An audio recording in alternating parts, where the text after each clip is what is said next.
Hindi ko makakalimutan yung natikman kong beef kare-kare. Meron siyang laman, tapos taba, tapos yung balat ng baka.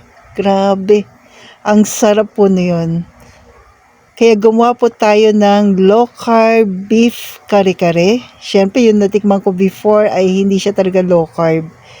Pero ngayon, yung ginawa po natin ay low carb. Ang mga ingredients po ay pasok pa rin sa atin. So ito po, share ko po sa inyo kung paano ko po niluto. Una ko po pinakuluan yung ating laman ng baka.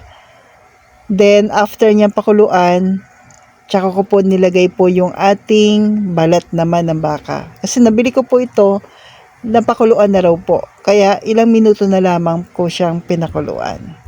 Then habang nagpapakulo po tayo, nagpapalambot, ay magpiprito na tayo ng talong at yung ating gulay din po ng ilang minuto. So una magigisa tayo ng sibuyas at bawang. Mas gusto ko po talaga yung medyo toasted yung sibuyas at bawang. Pero syempre hindi sunog.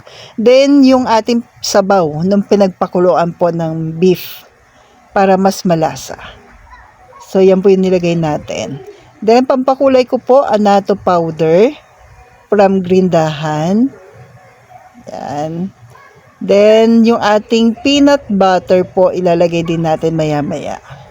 So, ito yung peanut butter with monk fruit po ito. Available din po yan sa Cheddar's Grindahan po. So, kayo na pong bahala kung gaano karami. Ako po ay isang kutsara lang yung nilagay ko po.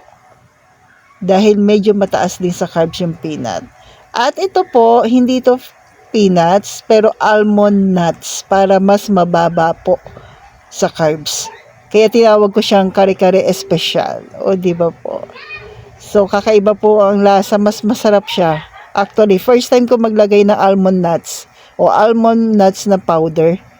Yan. Then, after niya, naglagay ako ng MSG po na low carb, syempre. Then, yung ating gulay. So, habang ina-arrange natin yan, kayo na pong bahala kung gaano. Kung mayroong puso ng saging, much better.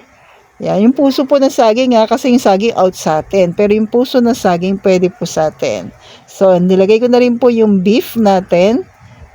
At konting pakulo na lang po ito. Pwede na po. And kapag na-arrange na po natin, lagay na po natin yung ating bagoong. Pero low carb pa rin po yung bagoong ko po. Puro giniling po yan. At golden monk fruit po yung aking sweetener na ginamit sa bagoong. So, konting kulo lang po. Okay na po yan. Meron ka lang napakasarap na beef kare-kare special. So, stay healthy, stay low carb po, and God bless sa ating lahat. Follow for more.